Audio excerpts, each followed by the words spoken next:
I get this up? Welcome. So this is Professor Gloria Moss, PhD, FCIPD from Truth University, and she's going to be talking about Unmasking the Denial of Biological Sex and the Transhumanist Agenda, a deep dive into truth and ideology. Should we swap places so I can whisk through it? Yeah. Yes. Hi, everybody. I tend to be quite softly spoken, but can you hear me at the back or not? Because there's nothing more frustrating than not being able to hear what people say. Need to sit at the front in that case. Yeah. Is that chair? Yeah. Next to the lady in black for you?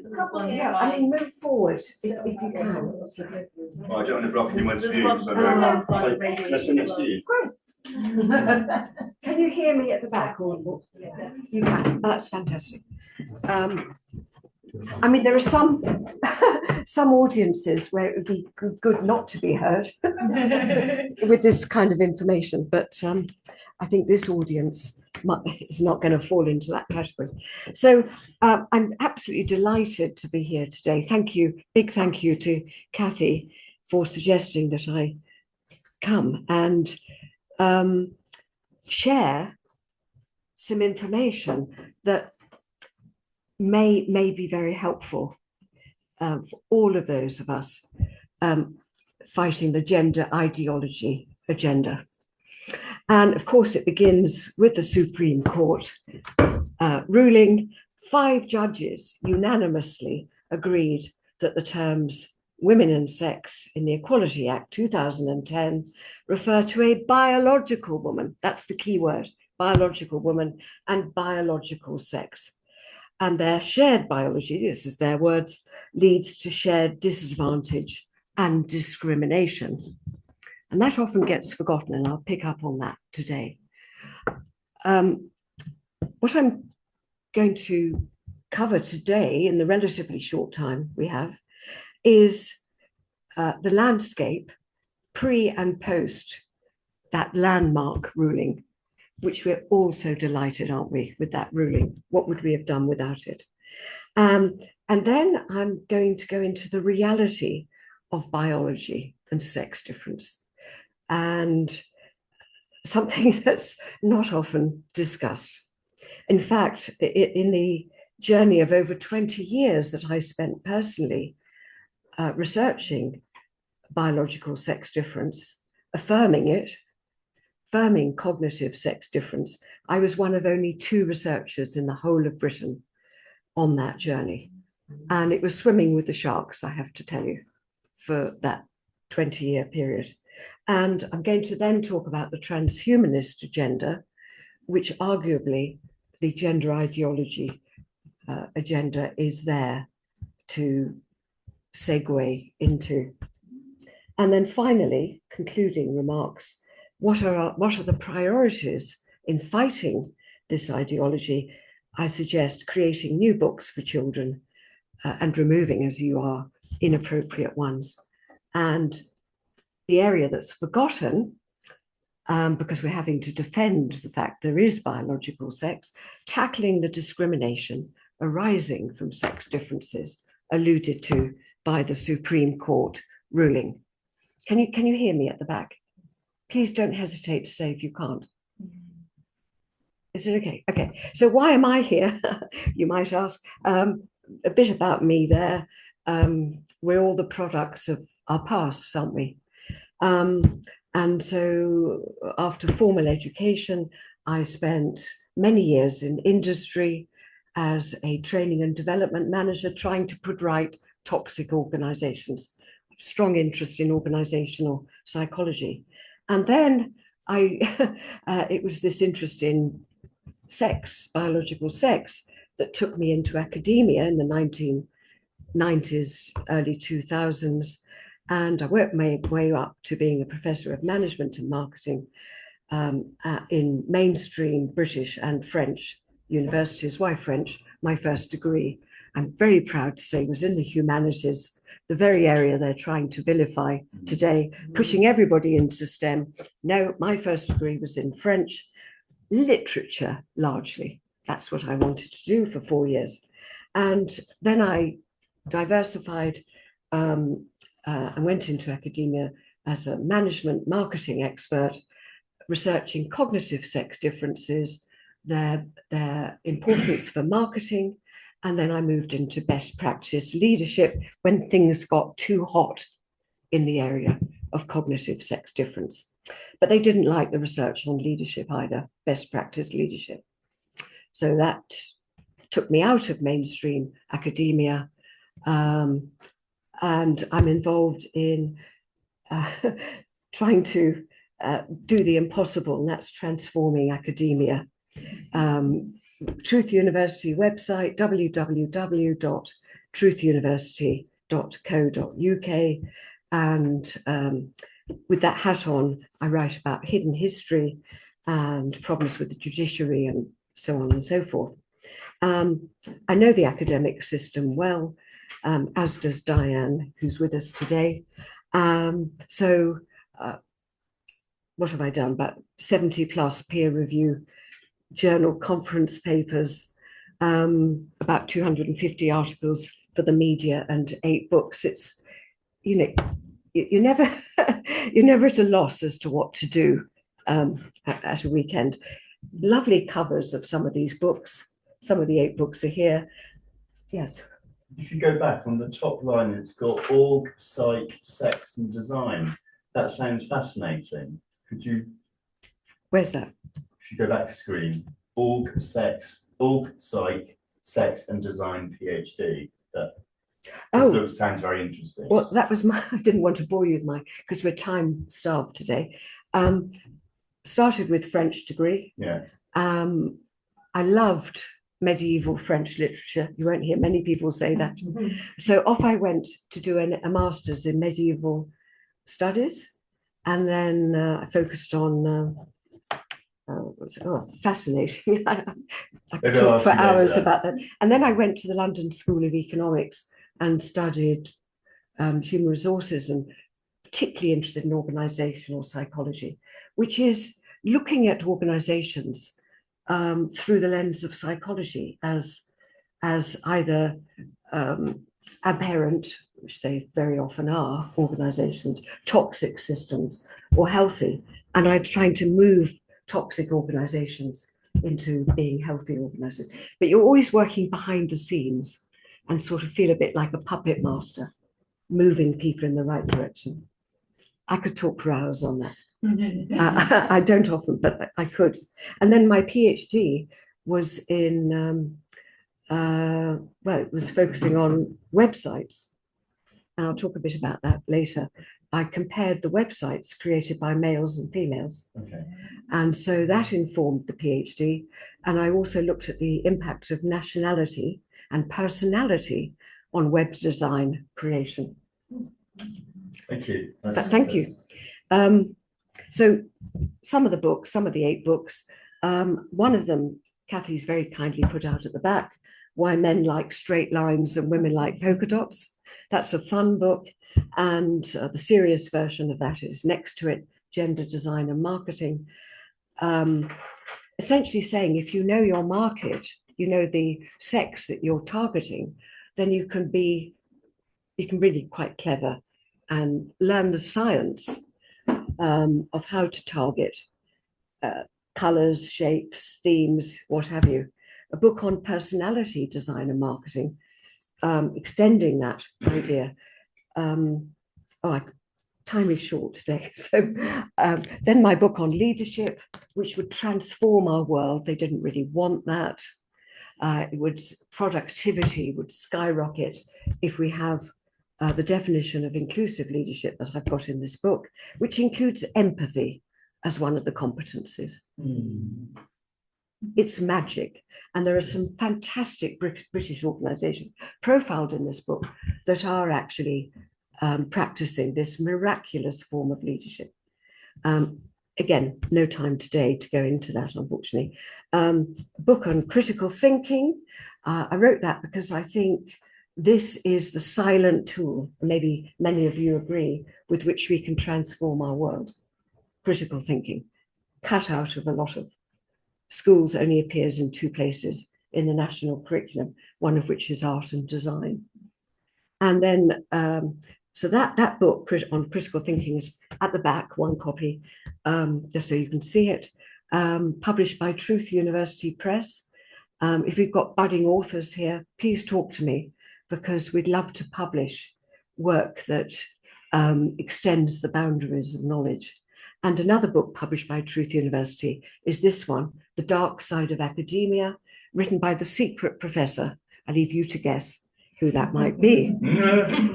And a recent book, again, a few copies at the back if you want to skim that one, a completely revisionist look at the raging fires, great fires through history, presented to us as accident.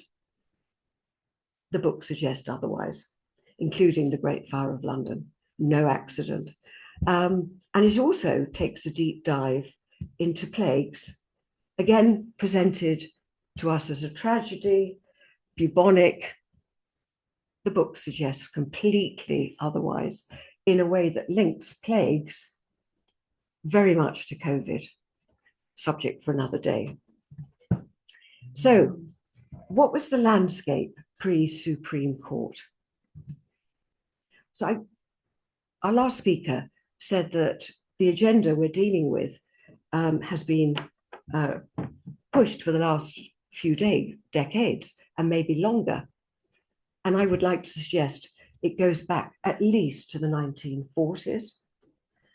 Simone de Beauvoir, many of you will know that name, the other half of Jean-Paul Sartre in France.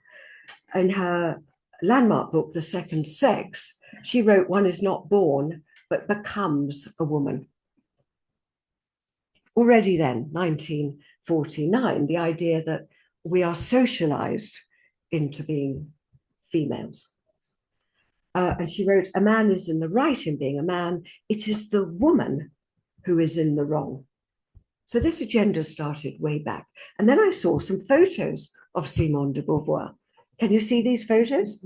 Towering over Jean-Paul Sartre. And I wondered whether this was genuinely a female originally. And then I reread that sentence, one is not born, but becomes a woman, with new eyes. Do you follow what I'm saying? Yes. Now, when I was studying French, I was not taught that she and Jean-Paul Sartre were part of the Front de Libération des Pédophiles. They were part of the Liberation Front to reduce the age of consent in France. And also involved in that, they were signatories to a petition to reduce extensively the age of consent in France, was the Minister of Health, Bernard Kouchner, and the Minister of Education, Jacques Lang. I had not been aware of that. Was never taught. May I take a photograph of Yes. you and that last slide, because that's vital. Oh, Gloria's agreed that I can record this, but again, I'm the techie, so do take a photo. Okay. And I'm hoping to edit it and publish it on our site for you to see. Thanks. Sorry, Oh, I have to go quickly because I want to share a lot today and time is short. You may know the name Judith Butler, Professor. Yeah, quite. Quote, if the immutable character of sex is contested, perhaps this construct called sex is as culturally constructed as gender. So here we have another Simone de Beauvoir following in her footsteps, and she argues in Gender Trouble, her book, that gender and sex were social constructs. You know the theme. And coming right up to date in 2021, she stated, the category of woman can and does change, and we need it to be that way. Imagine that in an American accent. I'm not going to try that with Diane in the room. Would you like to read it out? I know my American accent is not as strong as some, I don't think. Been here a long time. The category of woman can and does change, and we need it to be that way.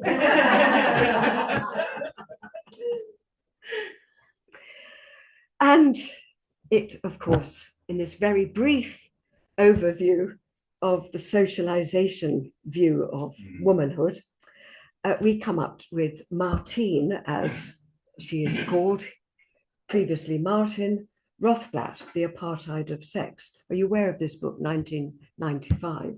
There's a photograph. And here's some quotes from this book.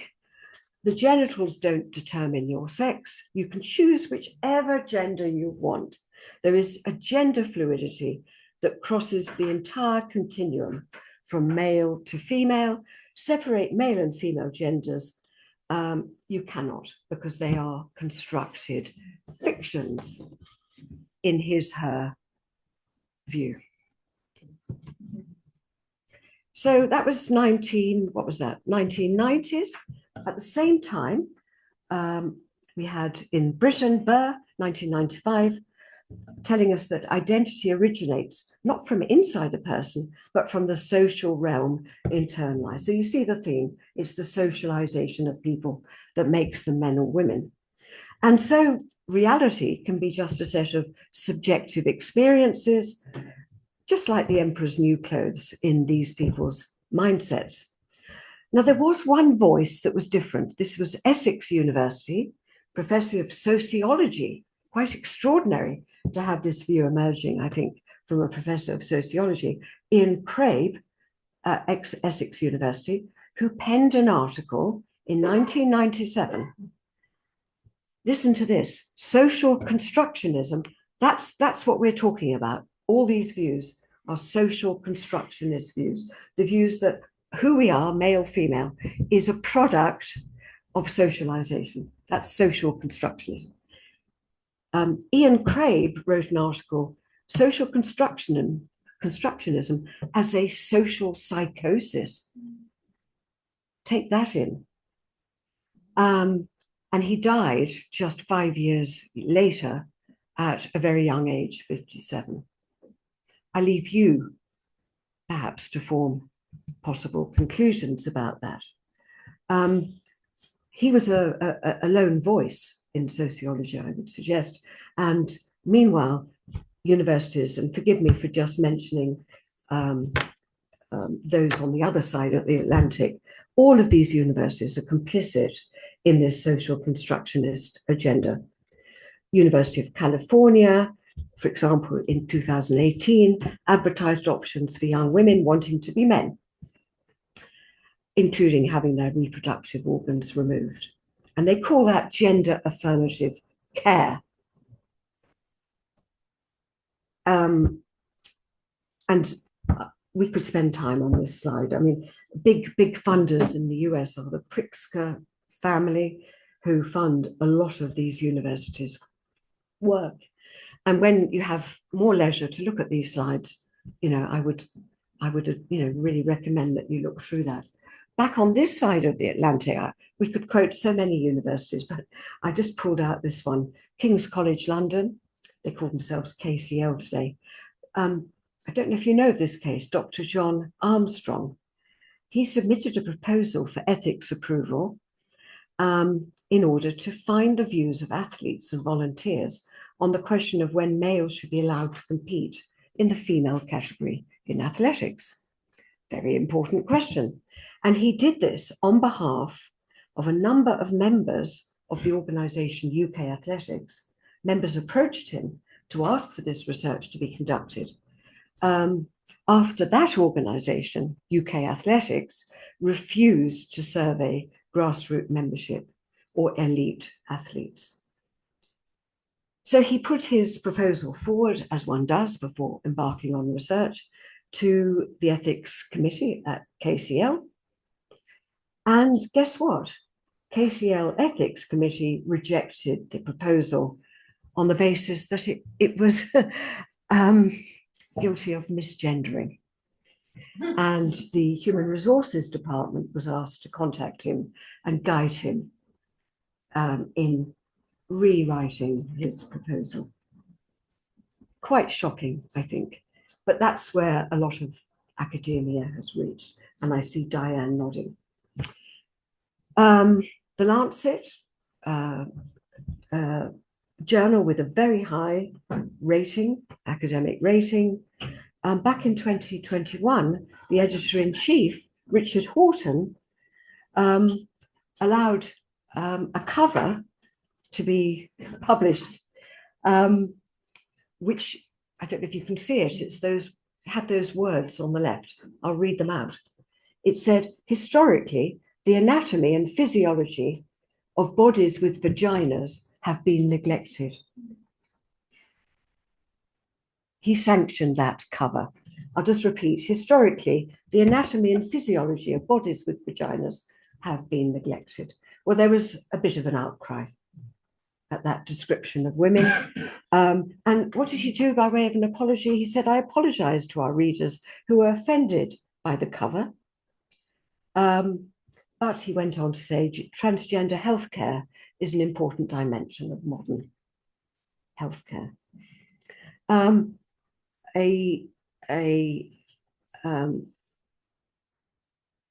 article published the previous day on men did not refer to them as bodies with penises. And I'm grateful to Claire Pouchan for stating that this is medical misogyny. Would we agree with this? Yeah, absolutely. I'm still on our journey through this, through these rather muddy waters. I don't know if muddy is the right word. Treacherous waters, perhaps. And here we are at the Wellcome Trust. This is the UK's largest funder, provider of non-governmental funding for scientific research. In fact, not to beat about the bush, they have £16 billion available to spend on scientific research by 2032. That's a heck of a lot of money, which could change our view of the world. And indeed, they say that this money is there to advance scientific discovery and take on the world's most urgent health issues. Much of that money will find its way to universities. Here's a picture, by the way, of the Wellcome Trust building in the Euston Road. Some of you may have visited. And here on the right is a close-up of what you can find on the doorway to that building. It's the all-seeing eye, if that means anything to people here. Reason to be concerned, perhaps. Well, I wandered in for coffee with some friends one day, and in the ladies' toilet, on the back of the door, they were advertising this book on that you can see the cover of on the left. And that's the title of that book is Eve, the Disobedient Future of Birth, published by the Wellcome Collection, Wellcome Trust. In chapter 6 of that book, I had to get this book and find out more about it. Advertised in the ladies' toilets. Chapter 6, The Tyranny of Biology. The real tyranny, the author Horn says, the real tyranny is our inability to relinquish archaic ideas of sex and gender.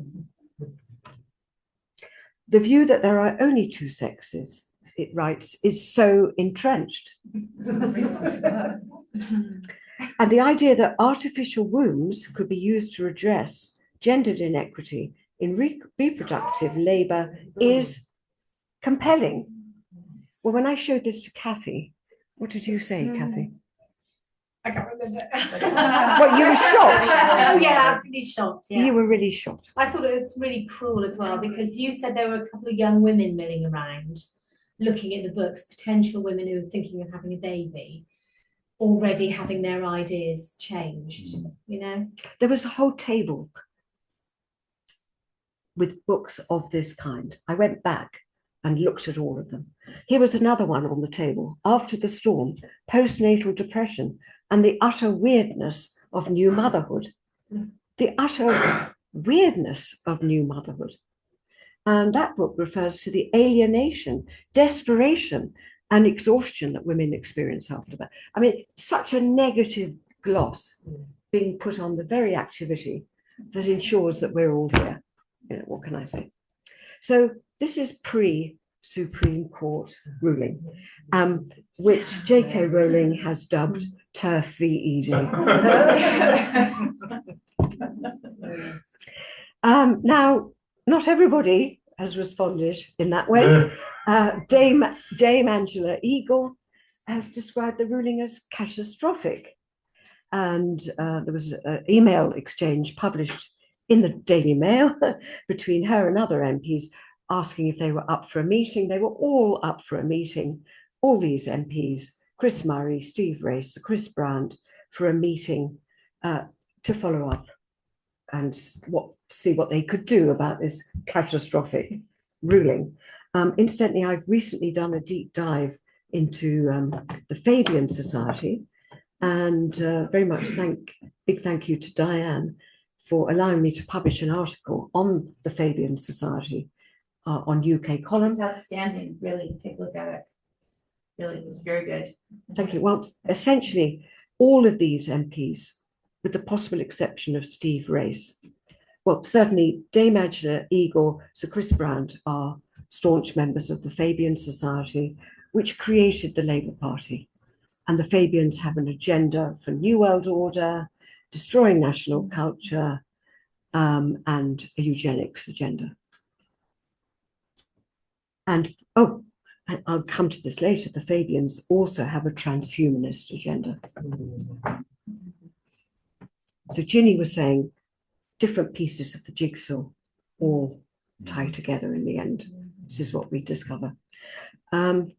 We heard that Sir Keir Starmer referred to the ruling as stating that a woman is an adult female.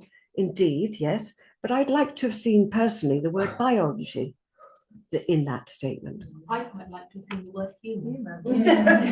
Yeah, so I think he shirted the issue by not using the word that the Supreme Court used, is a biological female. And former trans judge Victoria MacLeod, you may be aware of this, is talking about taking the government to the European Court of Human Rights over the ruling. And so we get, you know, this kind of publicity. And even the BMA, I used to work for them at one stage, doctors call the Supreme Court gender ruling scientifically illiterate. Perhaps we should turn the tables on them. Perhaps they are the people who are scientifically illiterate. And that leads me nicely, I think, into the next section on the reality of biological sex. So sit tight. 99.98% of people are unambiguously male or female. In the UK, here's some statistics on trans. 1% of 16 to 24-year-olds. In the older age groups, it falls to 0.36%. In the US, slightly higher, 1.4% of the younger age group trans, only 0.5% of adults identify as trans in the US. Russia, I've seen a figure for 0.1% of the population as trans. In terms of the reality of biological sex, I don't know if you've come across the work of Dr. Alison McGregor, an MD doctor, and you can find a TED talk that she did. She's from Brown University, mainstream, very mainstream, in which she said women are not just men with boobs and tubes, rather like that. And she speaks of anatomical and physiological differences that go beyond immediately observable sex-related properties. For example, just one example, if you look at acute coronary syndrome, she says that this presents differently in males and females. So what on earth are those doctors at the BMA, which is a doctors' trade union, going on about? And she said aspirin helps men to reduce the risk of myocardial infarction, but does not work with female patients. And so, you know, they're not the same from a medical standpoint. Now, I said I was one of only two researching sex difference over a long period. One of the other two was Simon Baron-Cohen, who's professor of psychology at Cambridge University.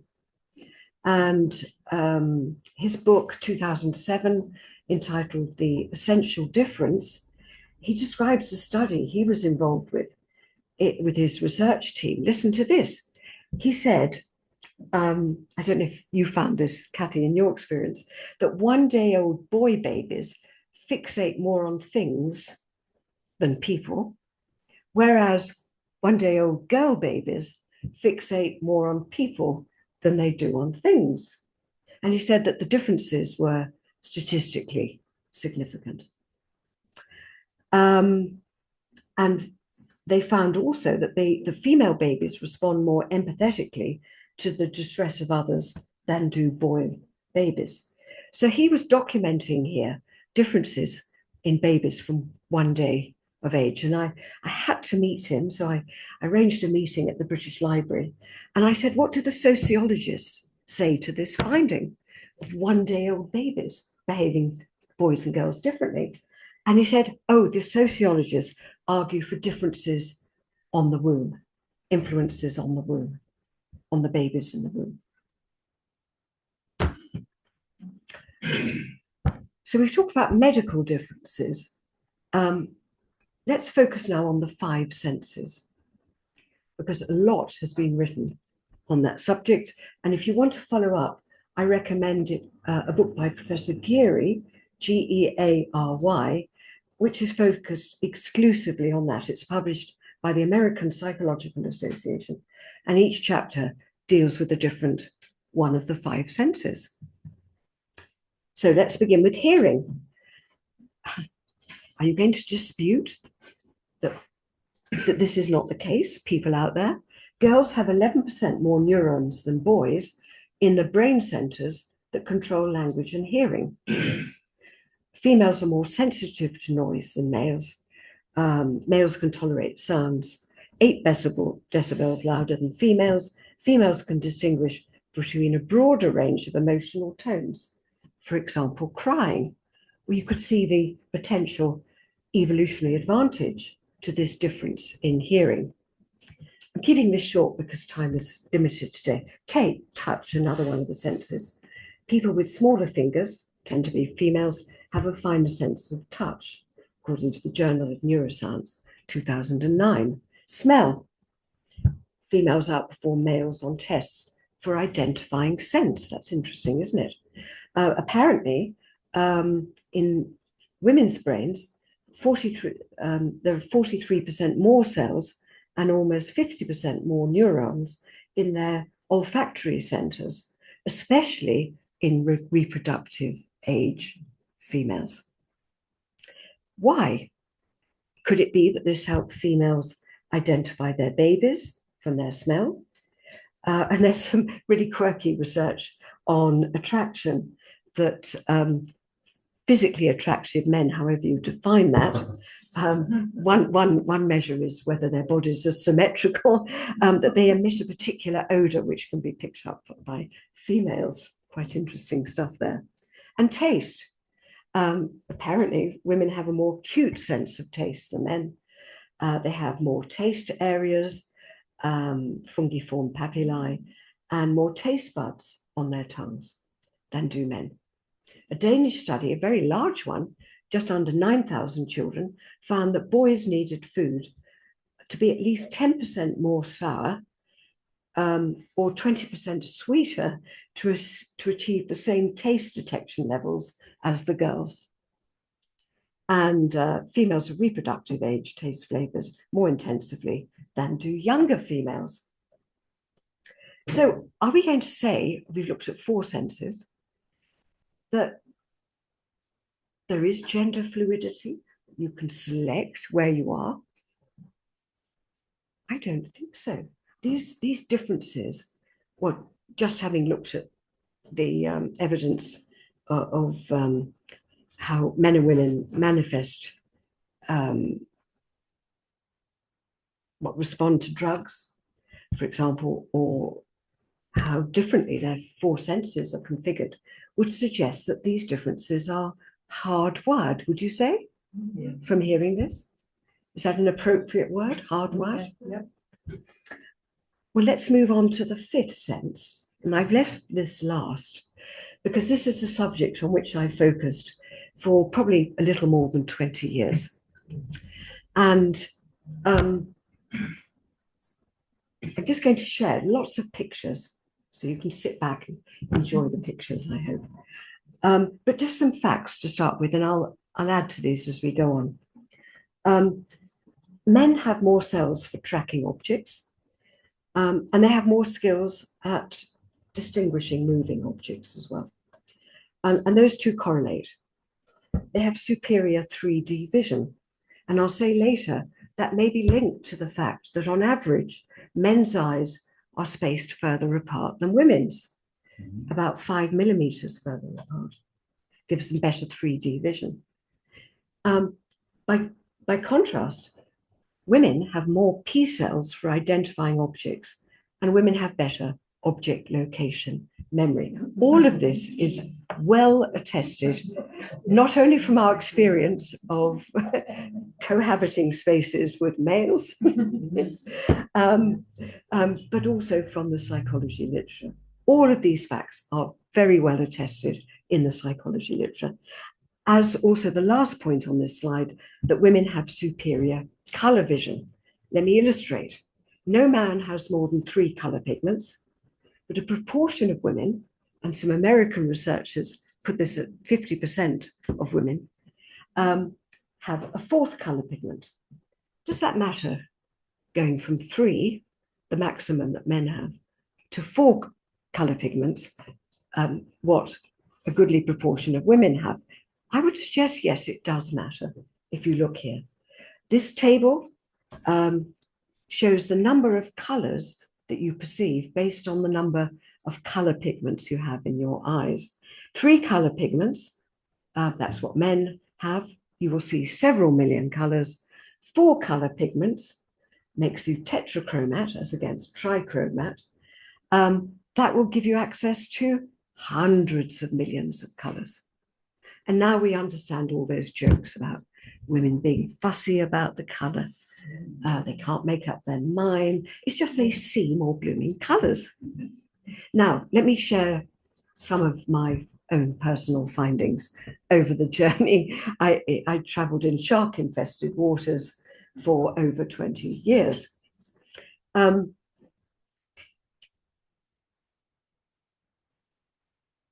Gathering samples was the important thing to do. So I could then compare the designs created by the males and the females. And so I came across a researcher's dream, over 200 colorings of a cooker, freestanding cooker.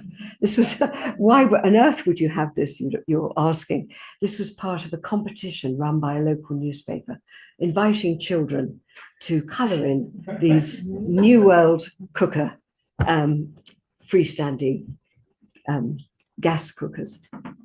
And so I went through these entries, over 200 of them, eventually wrote an article on the findings. I wrote with Professor Andrew Coleman, Professor of Psychology at Leicester University. And, well, suffice to say, the top 2 cookers are the product of one gender, and the bottom 2 cookers were typical of the other gender. Any ideas? Anybody bold enough to suggest the gender of the colorist of the top 2 cookers? Boys on top. Boys. And these were typical of the way the boys colored in the cookers. Very few colors. They used the same color for the surround of the doors, for the hob's uniform. And the bottom 2, I'm not joking, were typical of the colorings of the females. The differences in statistical terms were highly significant. So the girls tended to paint or draw or colour the hobs in different colours, the knobs in different colours, and the surrounds of the doors in, almost turning something that was very 3D, according to the boys' coloration, into something more 2D when you colour the door in different colours. And I presented this in the early days of my research to a sociology conference. I didn't know too much about sociologists then. And during the break, I heard somebody say, quote unquote, "Who allowed her here?" And some of the questions when I presented this were, but boys and girls are taught to colour like that. Huh? Don't think so. So in quest of samples, I went into art colleges and I collected samples from foundation course students who hadn't, that's pre-degree, post-A-level pre-degree, because I thought they wouldn't have had too much training that would adulterate their natural responses, if you see what I mean. And so I found a group that had been asked to colour in, no, sorry, not colour in, to create designs for a luxury chocolate box. So I'm going to show you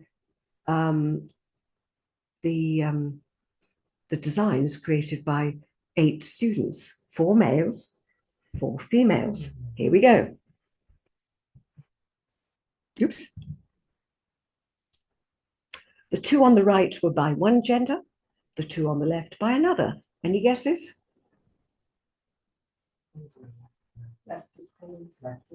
Left boys, right females. Much more detail in the ones on the right. Round shapes, you're probably thinking this.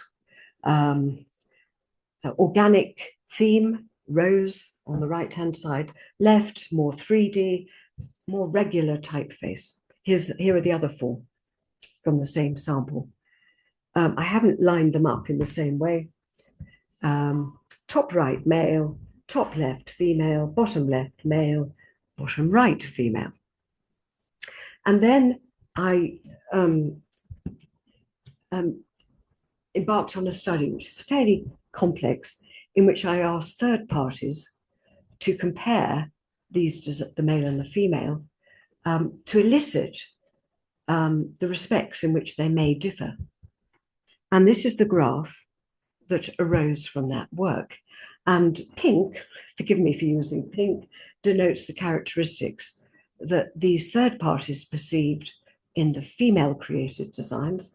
And the green line, I avoided, the stereotype of blue, denotes the elements in the male created designs. And where you see divergence, for example, here, over here, that's where the greatest statistical differences emerged. Now, you probably can't see what it says at the bottom, but that's to do with colourfulness, that first area of divergence.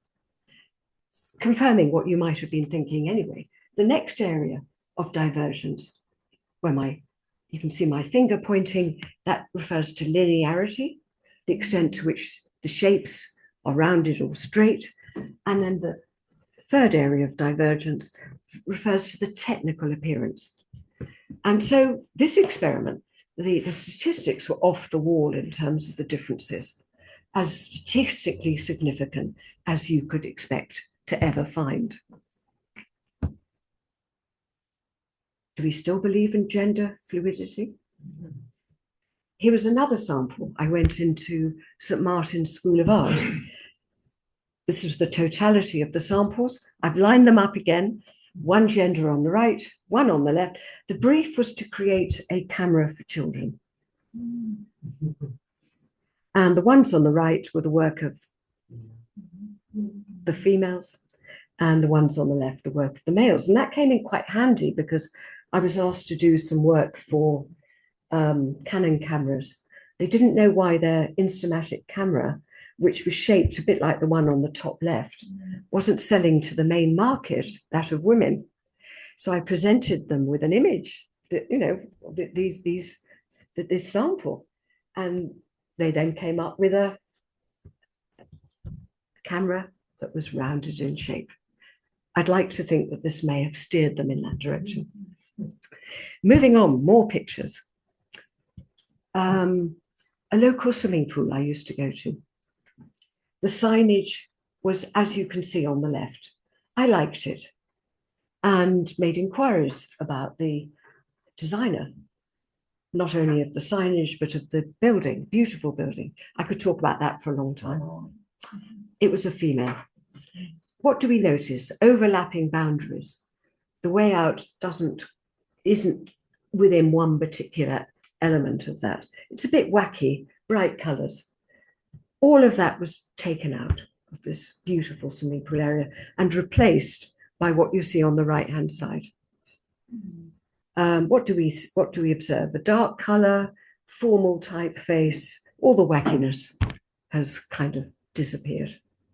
And I'll come back to this in a minute. I don't know if you can see the image of the person swimming, but it's very likely a male rather than a female, and there's significance in that, which I'll come to in a bit. I went into a design agency and asked to see the work of male and female designers. Now, this one caught my eye because it's the same product, fish fingers, but one design was the work of a female designer. Would that be the top or the bottom? It was the top. So we have no perspective in the top. The fish finger's just there in the air. And it's very light-hearted. And in the bottom, it was far more serious, isn't it? This was the work of the male designer and very, very three-dimensional in look. I went into another design agency and met the person, if I dare use that word, that had designed this logo. I remember this one, maybe other people do in the room as well. It was created by British Telecom and was the design brief, the designer told me, had been to produce a hermaphrodite figure, neither male nor female. Was that fulfilled, do you think, in this design, this hermaphrodite look? I hear no. Does it look male or female to you? Male. And indeed, the designer was male. And I'll come back to that in a second. One of those design agencies, the one that had produced the fish finger packets, they also showed me these designs. One was the work of a male and the other a female designer. If I were looking beside you, I want the one on the left. The one on the left? There's too much going on in the ones on the right. There's a lot going on. I mean, the one on the right was designed for different cans. You know, there wasn't a single design. There was a kind of product line for that one. But if you just focus even on the one in the middle, I think it's blackberries, and consider that as against the strongbow.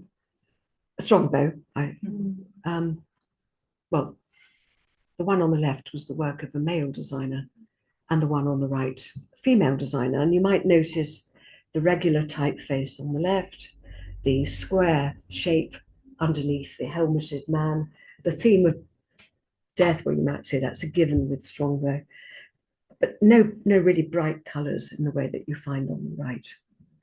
And then, following your question, thank you for that earlier on, I'm going to show you a couple of websites because these informed the research that I did comparing male and female created websites.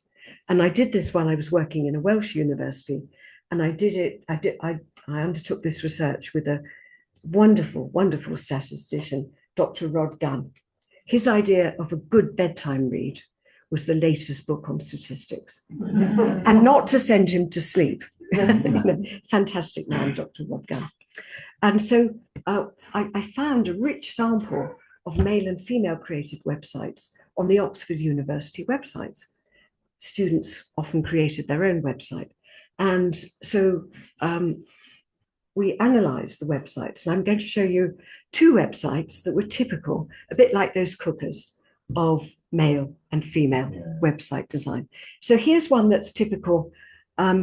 Maybe I won't say the gender quite yet, but what do we notice? Some Latin at the top, and then it says welcome. It's not terribly light-hearted, not much colour, a sort of rectangular shape in the middle. And now sit tight while I show you a website that was typical of the second gender. Was confused, right? Couldn't really be more different, could it?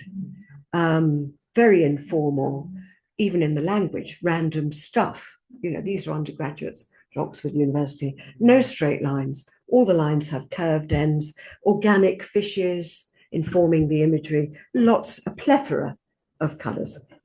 So one of these is the work of a female. Kathy, would you like? I think the second one looks female to me. I think you're right. And the differences between the male and the female were statistically off the scale. Yet again. Do autistic traits blur the boundaries, I think, on this? So if you've got a person with autistic characteristics, are they more likely to be across the other side? And is this partly why autistic children are particularly vulnerable to the ideology? What an interesting point, Jenny. I haven't done that research, but no reason why we shouldn't do it. This is the cover of a book, a few copies at the back. Furniture design created by men and women is different, everything. The sort of chair design you see on the right is what you'll find selling as garden furniture in most retail outlets. So, to summarize, differences that emerged from a comparison of the male and female designs. Male features on the left, straight lines, dark colors, three-dimensional, little detailing, quite a serious tone. Now, this picks up on the BT logo, where the humans represented, they'll tend to be images of males. So you can interpret this in different ways, but one interpretation from the art therapy literature is to say that we basically depict ourselves when we're writing. 9 times out of 10, ask somebody to draw a person and they will draw a person of their own gender. And males will also tend to use inanimate themes, cars, trains, rockets, to inform their designs. Females, it's basically the opposite. By and large, I would say about 70% over these 20 years I studied this will conform to these, and there'll be some outliers. So rounded shapes, brighter colors, more two-dimensional look, more detailing, light-hearted appearance, and they'll use images of females and animate images like those fish that we saw on the websites. So here are some answers on, do males and females create different kinds of designs? Nobody had done this research before, and now we finally had some answers. But that wasn't the end, because another question beckoned, which relates to people's preferences. Would males prefer the designs of other males or females? And would females prefer the design of females or males? There was nobody looked at that before. So here are some answers. And here are the samples used to gain answers.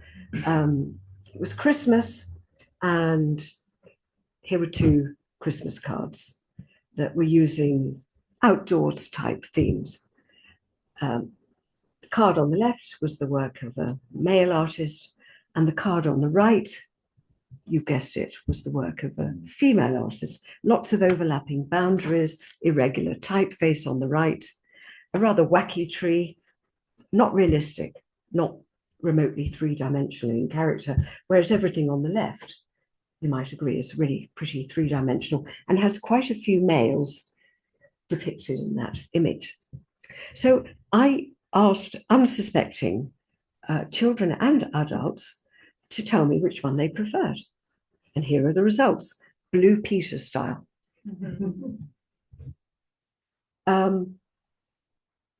What you can see is that there's a massive own sex preference, as I call it, a tendency for the female respondents to prefer the card created by the females and vice versa for the boys and the men. And then I thought, oh, this is interesting. And I used these samples as well. You've seen those already. And I showed these to international students. So I was widening the sample so that we wouldn't think, well, I wanted to test whether this was something about British populations or whether it was something, bigger than that. So these international students were shown the cards that you just seen, as well as these drinks cans, and 5 countries represented by the students. And when you see a figure such as 0.000 or 0.001, you're dealing with highly significant statistical tendencies. And what we're seeing here is the tendency for males and females across 5 countries to prefer the designs created by their own gender. Does this make sense? Or yeah. And I did the similar test with the websites, asked males and females which they preferred. And if you look at the top there, the overall preference for a website, again, statistically off the wall, very highly significant. The males had a very strong tendency to prefer the website created by the male. Do you remember? Very little color, Latin at the top, quite formal. And the females had an equally strong tendency to prefer the website created by the females. There were some very interesting areas in the preference results where actually the men could tolerate aspects of the female designs in a way that the females wouldn't tolerate aspects of the males, which made me think that if you're in the business of marketing, and I'll get to this in a minute, 83% of all purchases are made by females. Did you know that? That is the main market. Most purchases are women. So if you had to choose an aesthetic, I would go for the female myself, because that will bring with it some of the men at the same time.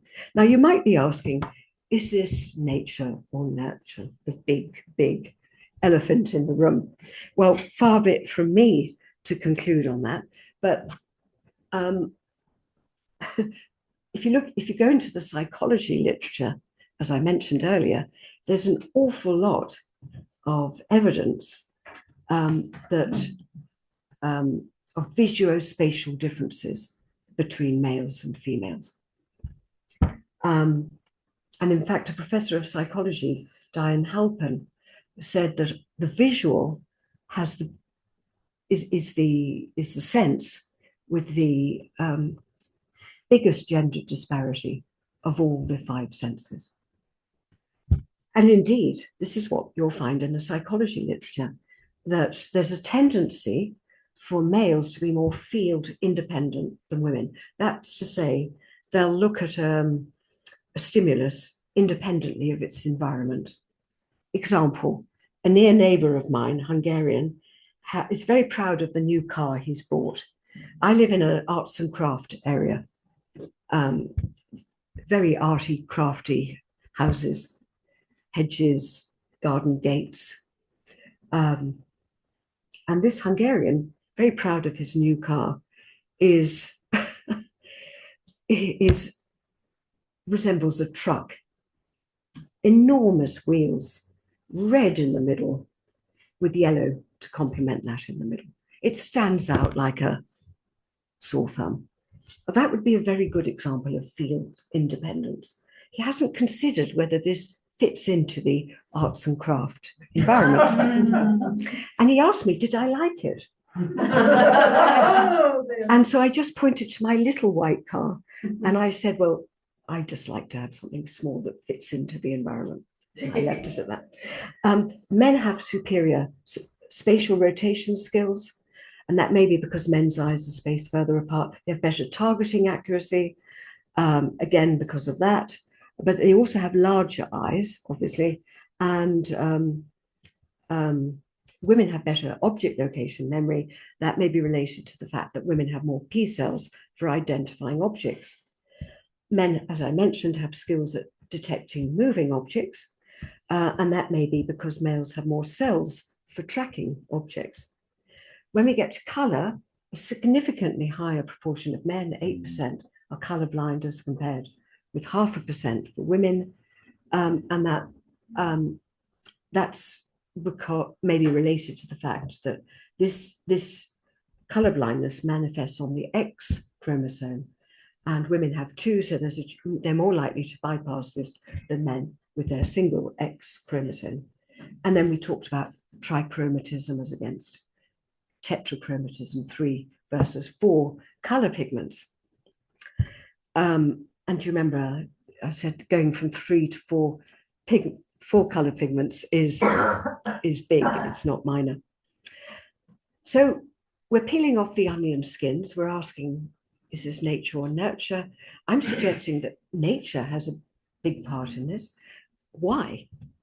And well, I'd like to suggest that what we're looking at here are hunter versus gatherer skills, with sight evolved in the long term. Sociologists look at effects in the short term. Evolutionary psychologists look at effects in the long term. Maybe this is what we're looking at, because many of those skills that we looked at here, better targeting accuracy, good spatial rotation, detecting moving objects, even color blindness gives you an advantage in the hunting stakes because you can see through camouflage. And I nearly jumped out of my seat when I discovered that for that reason, the army actually goes out of its way to recruit colorblind people.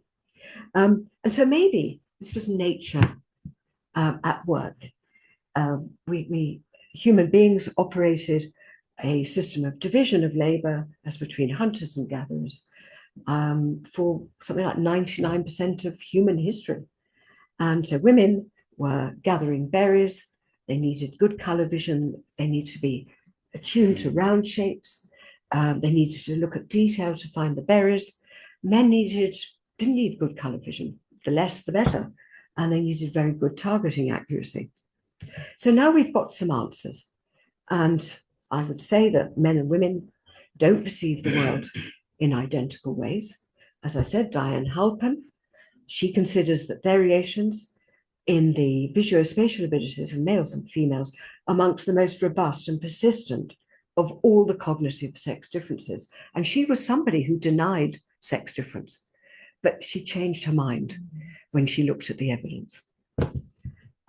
So we have to give her enormous respect for doing that, I think. We've seen that males and females' designs are significantly different, and their preferences as well.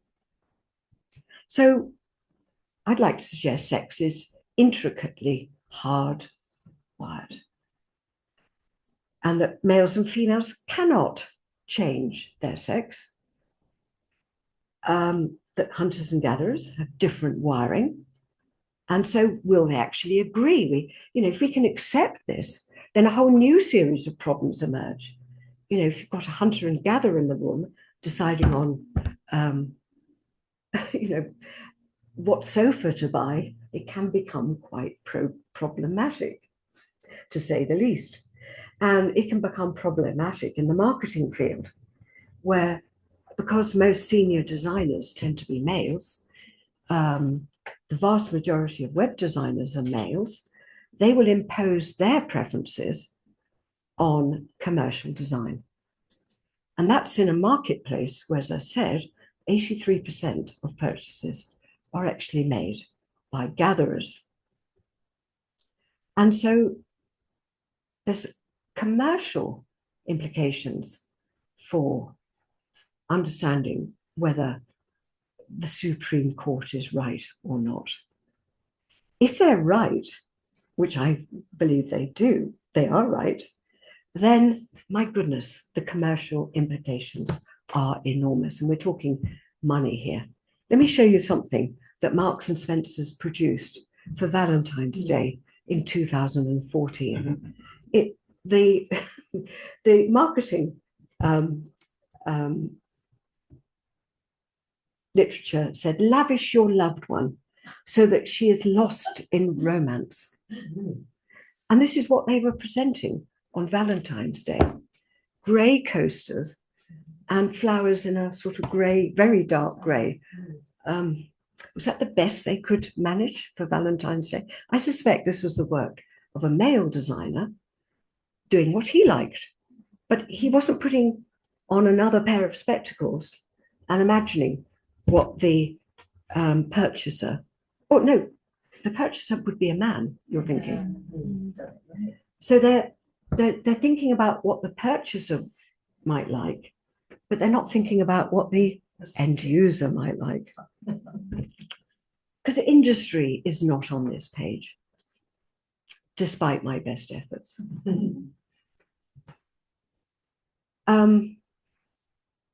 Another example. This may surprise you. Women buy more than half of the new cars in the United States and influence up to 80% of all car purchases. What does that mean in terms of spend? They spend more than $200 billion on new cars and mechanical servicing of vehicles each year. Now, I was called in to advise the web team at Ford on their website. So I'm going to show you the website they had at the time, and I wonder how you would have reacted. This is a website created by Ford. Was that as good as it could possibly be, do you think? I hear no. Why not? I don't have colours in it, isn't enough colours. Hmm? Not enough colours to attract you. Any other? That's a brilliant point. Any other points?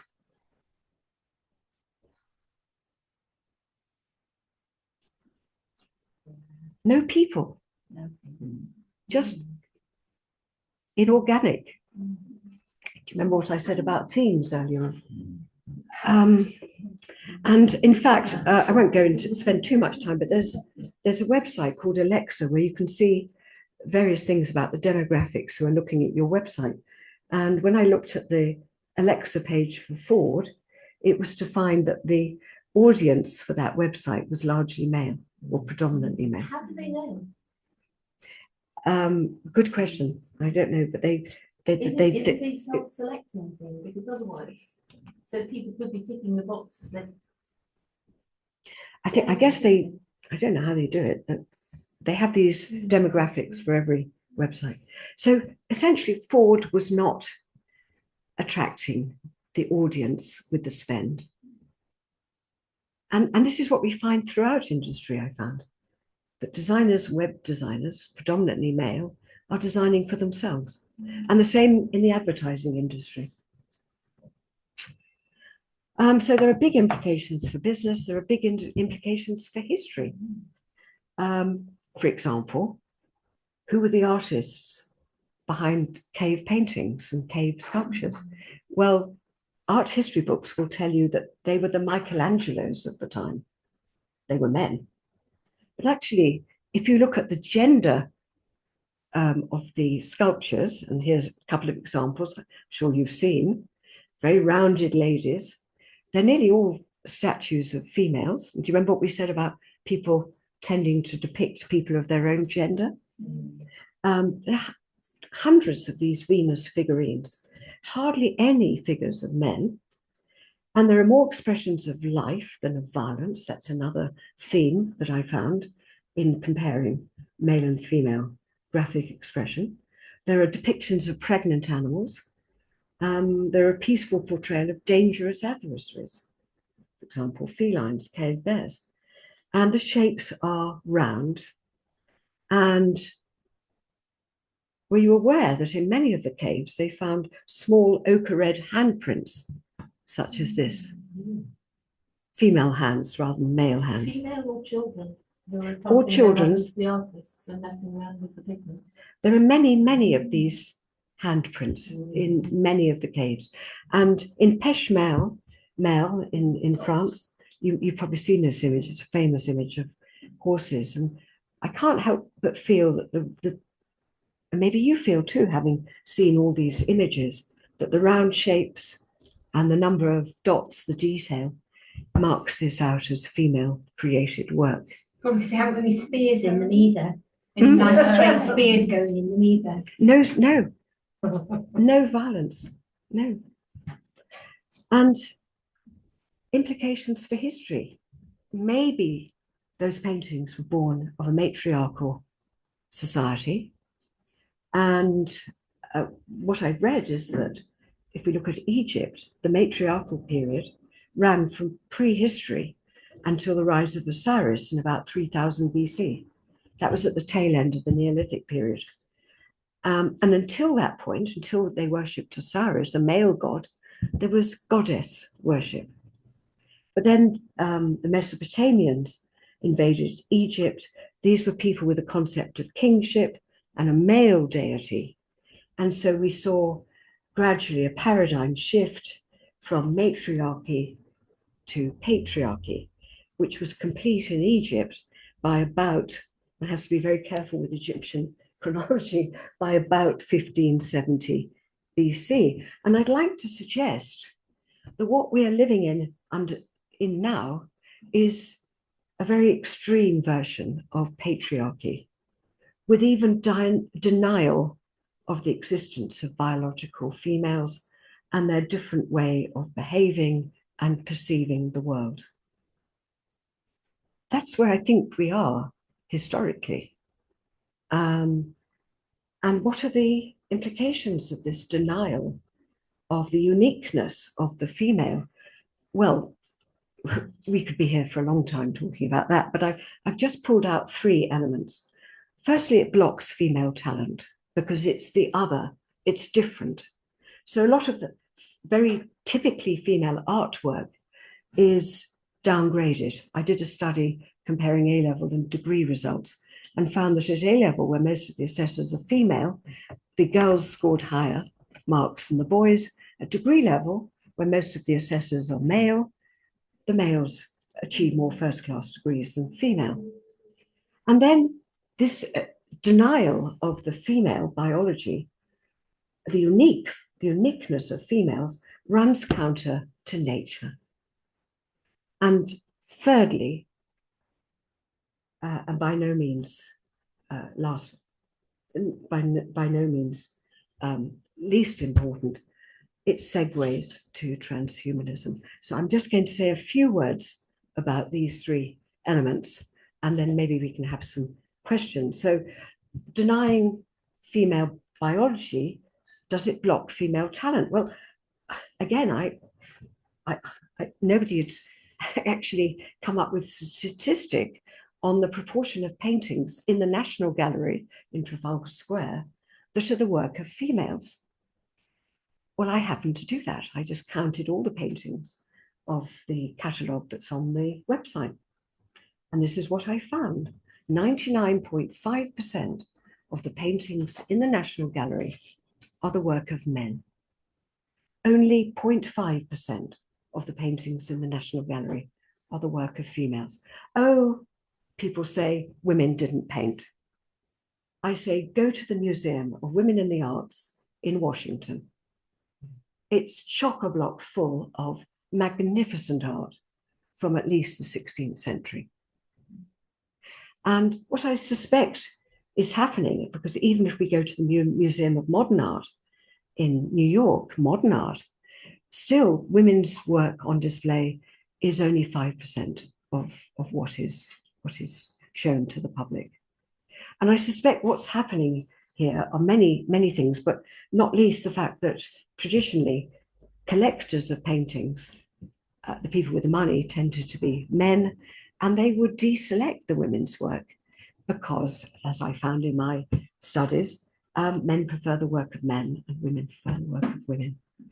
And one of the reasons I started counting the paintings in the National Gallery was because one day I wandered into the National Gallery when I had a bit of time, and I went into the Impressionist Gallery, and here are a couple of paintings in the Impressionist gallery, and I'm very short-sighted. And so from a distance, there's no way I can possibly see who painted what. But for some reason, I was drawn to the painting on the left there. Something about it drew me to it more than the painting on the right.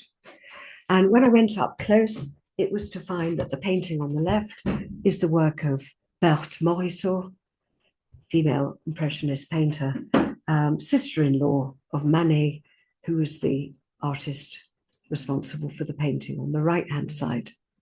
And I took out my color wheel and compared the colors that were used here.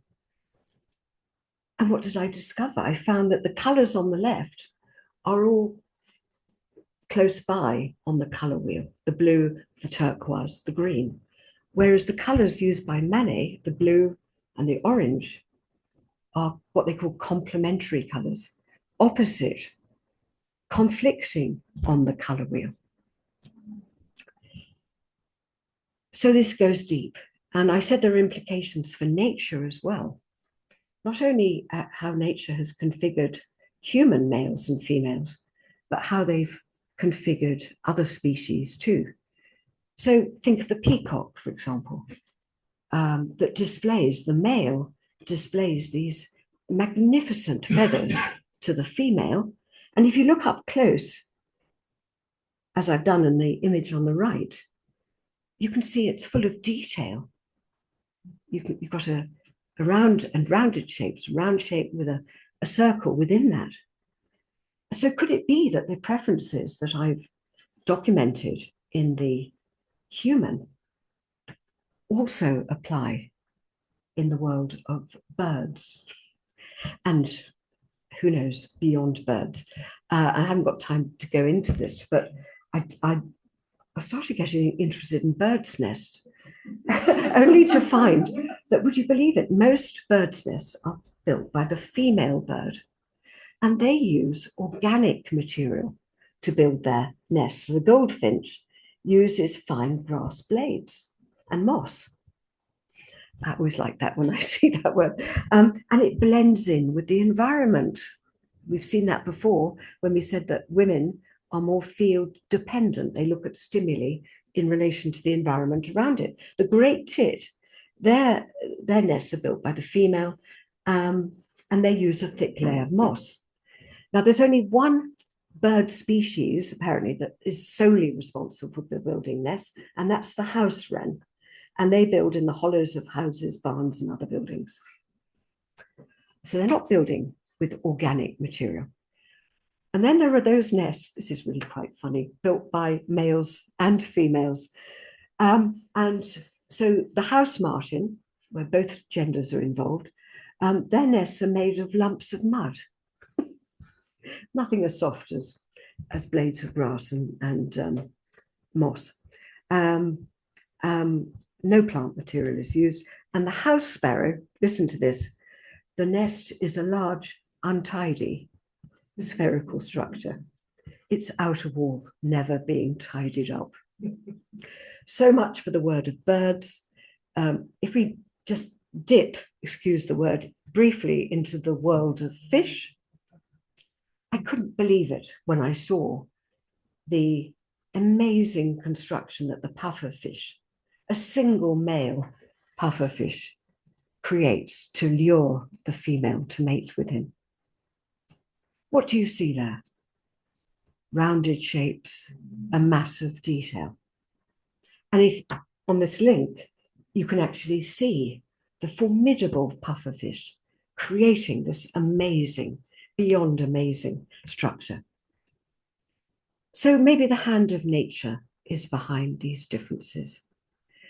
And meanwhile, I'm coming to the end, we live in a world that is denying these differences and denying female biology until 16th of April with the Supreme Court ruling.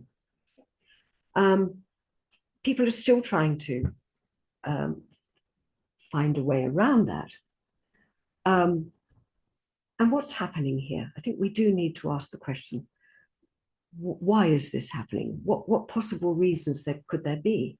And my understanding is that the Chinese Cultural Revolution between 1966 and 76 focused on destroying various identities in people. They focused on destroying the four olds: culture, customs, ideas, and habits. And arguably, one's identity as males or females is one of the most fundamental elements of our identity, of who we are. And so if you wanted to have another revolution and clear out culture completely, you might begin, I'm just putting this forward as a hypothesis, with what is most essential to many people. You attack biological reality of male and female, and you promote another agenda, the trans agenda. And then you move from there, because you've got rid of the most fundamental agenda, and you've told people that they can actually change their bodies through having medical interventions. Then it's just a short step from there to transhumanism, which is a word coined by the brother of Aldous Huxley, Julian Huxley, who was also Julian Huxley and Adrian Huxley, members of the Fabian Society, which I mentioned earlier. And Martine Rothblatt, who I mentioned earlier, saying that we can select our gender. In the book I quoted, Transgender to Transhuman, he wrote this: in transcending biology, technology offers an explosion of sexual identities, which can lead to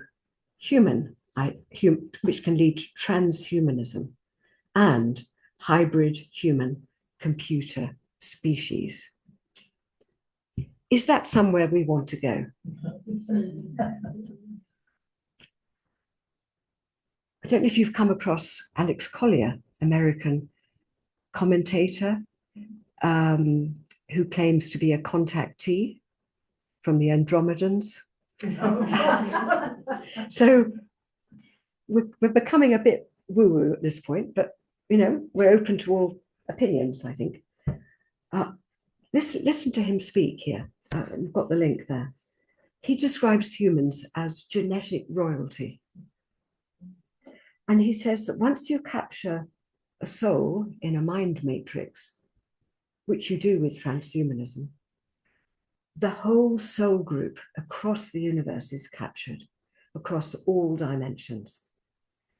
He says that a natural reset, not the WEF reset, a natural reset is coming in 2030, and that dark forces want to stop that natural reset and impose their own alternative reset. He says we all come from source, where everything is connected. And having looked at the visual in the humans and the visual in birds and fish, I think he may be onto something there. And so my final slide really is, I personally feel it's really important at this juncture, 2025, that we put out information on the reality of biological sex difference, something that has been suppressed since at least the 1940s. And I can only applaud the work that you are all doing in critiquing children's books and textbooks for their sexualized content, for the disinformation that those books are putting out about the reality of males and females.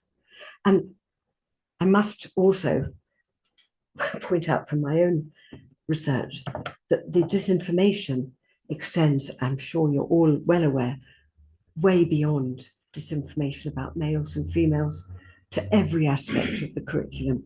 And it was when I was helping somebody with their subsidiary French at university level, and I was going through the textbook that was being used, this was at Oxford University, that I discovered that just about every other chapter in that undergraduate book had the message, you don't need to own anything, you can rent everything. And I thought, my goodness, what's going on here? I asked friends with children still at school, to lend me some textbooks so I could go through these secondary school textbooks and see what was in them. And if you want the link, I'll happily send it to Kathy and she can send it out to you. So I wrote a 40-page report. It's quite diabolical what's in the curriculum as a whole, never mind the gender stuff. You know, we've got information telling us that vaccines are wonderful, that there's a climate emergency, that you can trust the mainstream media, ignore anything with the word alternative in it. It shocked me. I didn't know that was all there. So our time is cut out, isn't it, in terms of work to be done. So thank you for listening, and please, if you disagree or would like to ask questions, feel free. Thank you. Thank you, Gloria.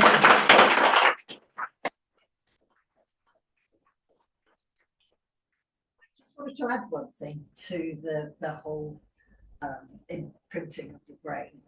My son did something like I did it. He was about 6 months old, sat on my lap, looked at the screen, and that was to do with facial recognition and things. But I have seen, and I can't find it again, a really interesting thing about 6-month-old babies when shown a film of children playing. The boys watch the boys, and you can tell whether they're boys because you can look at the movements of the hip, because that happens before puberty.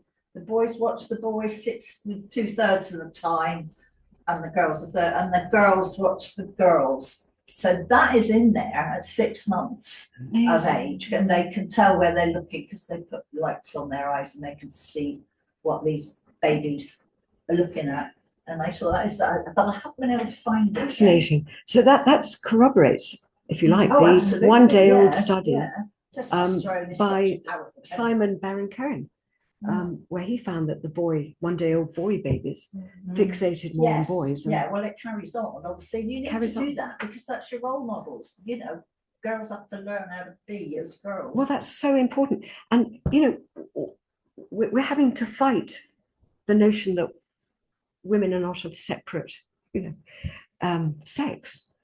Whereas really, we should acknowledge, and thanks to the Supreme Court, we can now acknowledge that they are a biological sex, and we need to focus on the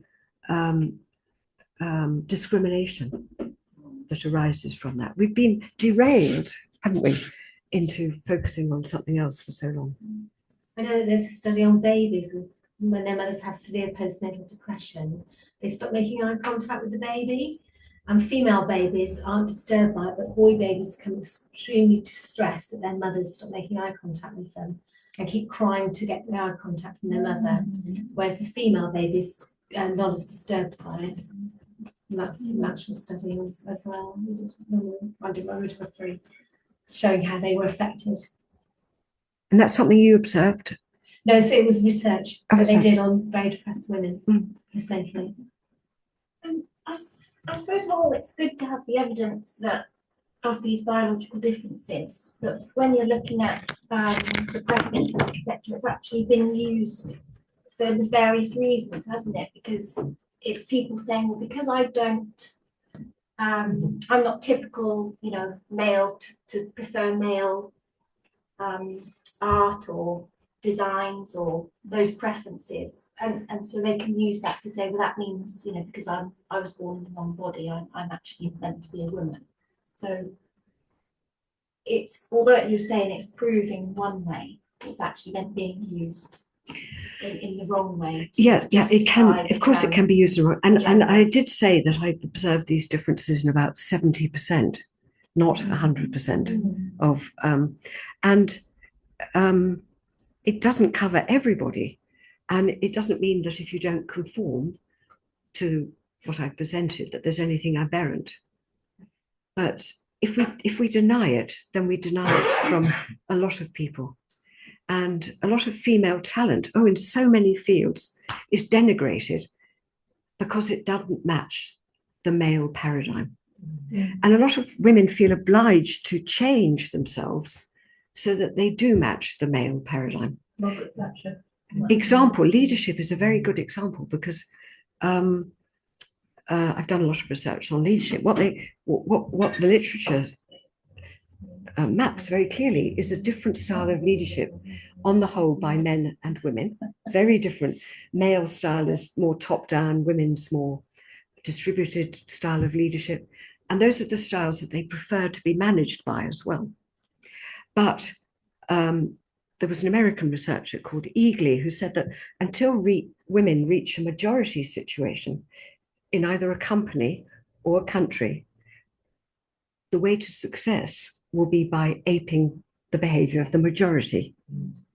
And we're still in a situation in business anyway, where, oh my goodness, if you look at executive membership of executive boards of organizations, women are a tiny minority. Forget those figures they show you. They show you the non-executive director figures, people who are parachuted onto boards. The executive director figures show you the people who've worked their way up. Those are the really illuminating figures. And women are still a tiny minority of those who work their way up to the top. And so if you want to succeed in a male-dominated business world, you get those women who will use the top-down transactional style. Does that make sense? And I did a research project in Latvia. Why Latvia? Because I read that Latvia had the higher proportion of female managers anywhere in the European Union. 50-50, male-female management in Latvia.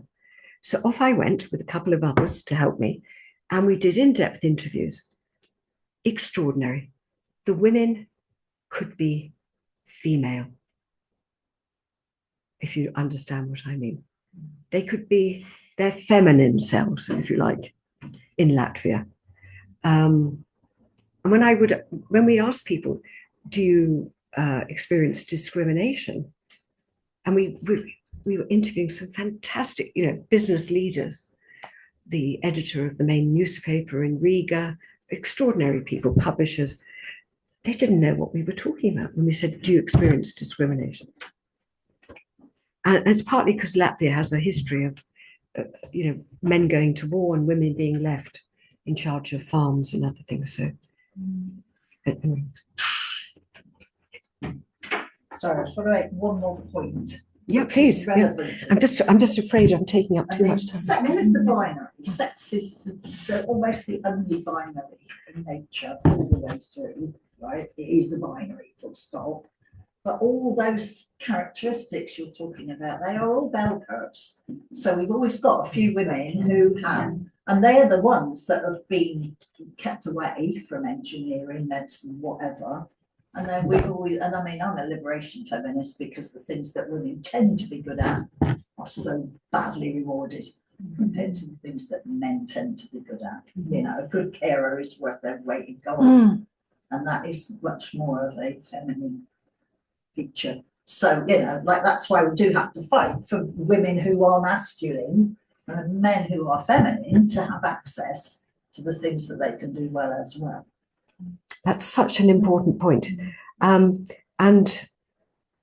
the male paradigm, if I can call it that, is dominant, certainly in the world of art and design, advertising as well.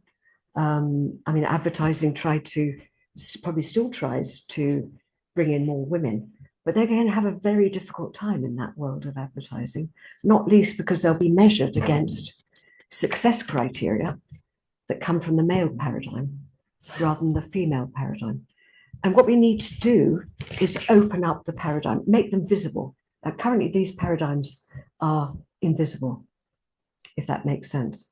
The leadership criteria, according to which you promote people, need to be made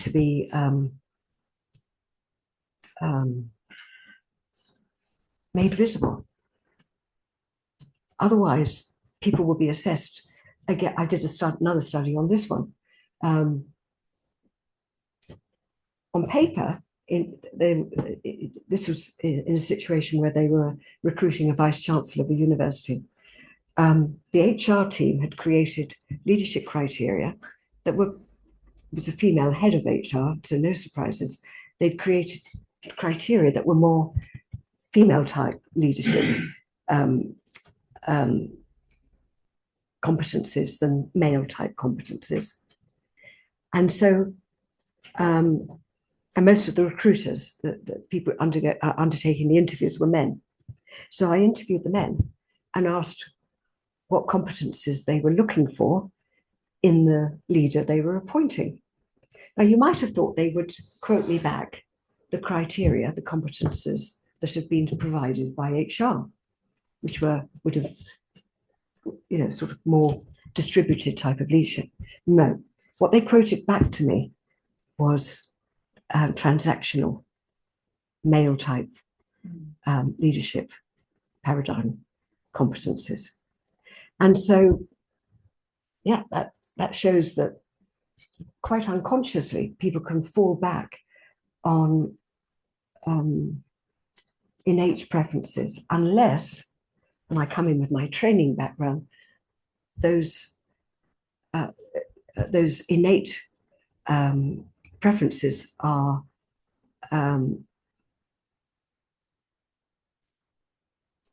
discouraged, shall we say, through a thorough training process. So you'd have a training process that said, these are the leadership competences that will take our organization forward. And even though you personally may prefer this type of leadership, we want you to recruit according to these competences. That's quite a big ask, isn't it, for people? But that's, I think, what we need to do across so many areas, because otherwise the male paradigm will dominate. Questions in the back there? Bring it back to transhumanism. I don't really understand too much. What is the end game of that? Is it for humans to have a microchip brain, or your body doesn't matter, or what is the point of transhumanism? I think it's to take the essence of a human and link it up to a machine. So I think it's also a very male notion, because do you remember I said in designs, males tend to, given a choice, use inorganic rather than organic themes. Are we worried about Neuralink, which is helping medical stuff, being used to then be used for transhumanism? So like Elon Musk's development. Yes. Or helping people's eyesight and the things. I think AI diagnosis is something different from transhumanism. But there are many forces that want to push aside the human input and move us more to a technical input. Rothbard in particular is very like, in a sense, a sort of male ownership of the female body, in terms of you could do wound transplants, you can have artificial wounds. So there's a kind of control of female reproduction, which is kind of AGP fantasy of owning, controlling, and dissociating women from reproduction. Yeah, which you can't do. It's pushing out the woman, but it's also pushing out nature, isn't it? There have been some pictures and ideas that we're going to have factories of artificial wombs, like something in the Matrix, like pushing out babies, or that you're going to be able to get wombs and put them into a man. So do we need to worry about it not being taken? At the moment, it's helping brain damage and that kind of thing. Really discovery. That's wonderful. Yeah. That is a fantastic thing. Some of the more farming people are farming. And then to be worried about all of these kind of technologies in a sense, because we need to think about them ethically. So, there was a thing like Brazilian surgeons go to put wounds into men. And Lily Elbert, the first transsexual died because someone put a wound in his body. Right, it's been like a thing for about 100 years. So that's not ethical. It's basically not ethical. Yeah. The baby that is going to have all those awful hormonal messages, it's all going to go horribly wrong, or probably not survive the process. Or the men chest feeding babies, that's transhumanism. Keep pushing the brain, right? So keep trying to bring that. Yeah, so it's kind of got a Frankenstein thing. But it's also starting with surrogacy, isn't it? Yeah. At the moment. Yeah. Well, and before, really. I mean, we thought IVF was wonderful. It's a whole lot of that. Okay, thank you. Someone else has their hand up, yeah? Yeah, good question. How would you respond to somebody who says that trans brains are different, chemically different, physically different, so therefore they must be trans? So therefore Their they brains must are be different, because their trans. brains are different. Yeah. So like a male that shows female preferences. Yeah. Says, well, I'm trans because I've got a female brain. I would just reiterate that the 5 senses are hardwired. So you just say it's a don't male think with it's the, possible to. you just say it's a male with particular preferences. Yeah. You just say it's a male with those preferences. You know, men are bigger than women, and women. If the tallest person in the world is a woman, she isn't a man. Yeah. Yeah. You just think, well, why do we celebrate the fact? You know, I happen to have exquisite taste and very fond of polka dots. Maybe a woman. Or in any way, yeah, I haven't got a female brain, I've got a male brain. I've got a male brain, I've got a brain. But the brains are different, actually. I mean, you know, women's brains are more bilateral. Sorry, she looks at brain research. So there are these studies of homosexual transsexuals, right? So you know there's the AGPs and the homosexual transsexuals. So gay men, this is an amazing thing, gay men and gay women have different brains. So gay men, there's a part of the gay male brain that is similar to a straight woman's brain. There's actually a bit of your brain that says I like dick, right? And there's a bit of the lesbian brain, it's a bit like straight men's brain. So there's actually a homosexual brain. So the homosexual transsexuals have exactly the same brain as gay men because they're gay men. And AGPs have exactly the same brain as other straight men. So that is where you've got your brain studies. So what they will do is they will have a bunch of homosexual transsexuals. They will do brain scans. They say, aha, these are just like women's brains. But actually, no, it's not. Unless you're going to say that gay men are women. And they're certainly not that, are they? Right, so that's where that brain study. You can see the smoke and mirrors. The researchers, a number of times, someone will say very confidently to you on Twitter, brain scans show this, and they don't. If you take a step back, they don't. The brains are very fluid. They're so fluid that connections will change according to what you do. I know, there's massive. I liked all those darker images. I liked all those simpler, darker images. And also, I read a lot of books about the Second World War. Therefore, I'm clearly a man.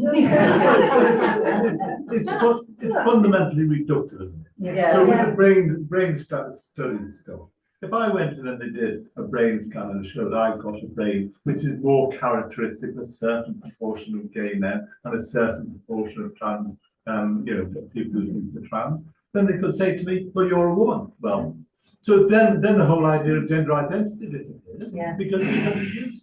It's smoke and mirrors, it's tosh on tosh, it's reductionism, the proportionalities, the degrees, the variations. I thought your talk was wonderful, but it doesn't mean anything about a particular person. Yes. Because a particular person may be this or that. The strongest person in the world may be a woman. It's unlikely because of the way. Gloria, you've blown my mind about design. Yeah. You know, Yeah. sometimes people come along and they talk about how sexism works in the world in a way that my whole life I have just accepted that this is how the world is. And then you come in and you say female designers, and I'm like, oh my God. Because the number of times I have to say I've been in a gallery and I've been attracted to a particular painting and I've gone up to that painting, I'm like, there's something really special and amazing about it. And you look at it and it's a woman. And it is now, yes, I'm so happy to hear you say that because it was that experience that started me off on this research. And I was working in industry at the time. I was training and development manager at Eurotunnel, which was the precursor to Eurostar. And they headhunted me in because of my French and understanding of management systems. Oh my God, how difficult that was. They asked me to create a single management system that would unite the French and the British. The British would arrive on time to a meeting. The French would the British, I would come up with a nice agenda. They would just dart from and talk over each other. Yeah. I mean, anyway, so so it was while I was still in that job that I went to a gallery one weekend. It was, I'll never forget it, the Mall Galleries, because it changed my life for better or worse. And it was a watercolour exhibition. This is just down the road from Buckingham Palace. Not that that's relevant. And you could buy the paintings, and there was a catalogue, which was very expensive, and they didn't tell you what the paintings cost. So I thought, oh, I'll just make a note of the ones I like, and then I'll look them up in the catalogue, which is what I did. Eventually, I bought the catalogue, and what I discovered was that my short list of paintings, which is actually quite a long list, consisted largely of paintings by women. And I thought, oh, well, maybe most watercolourists are female. What do I know? So in the end, I bought the catalogue and discovered actually most of the paintings in that exhibition were the work of men. And so I thought, oh, am I peculiar? You know, this short list of women, or is this something about the world? This was back in the 1990s, and there was no literature on it. And so I just went left my job and started to do this research, which I think has huge implications for marketing, because women's way of seeing is overlooked. We don't get the products we want in the shop, and it has huge implications for the world that we're living in now, where our essential being is so often denied, isn't it? But let's just back that Supreme Court ruling and take it all the way we can. Has anyone else come across everyone who's on the other side trying to talk about that they didn't define biological men? Has anyone else come across that on Twitter? Yeah, I think that might be quite an old argument, but they have now Okay. pointed the Supreme Court Right, very okay. clearly. Right. But they're still trying to argue against Yeah, it. they will do. It's been clarified, hasn't it, in the Supreme Court ruling? And Yeah, there's that really can I just add something I feel quite strongly about? All those years I was doing this research, and it wasn't an easy ride by any man. It was pretty horrible, actually. But I was determined to get this, if there was a difference, to get it, you know, through peer review, as knowledge. The problem is a lot of the female attributes are used to put women down. You know, women's, you said they make wonderful carers, for example. Some of those attributes are used to put women down, whereas actually equal but different. It is my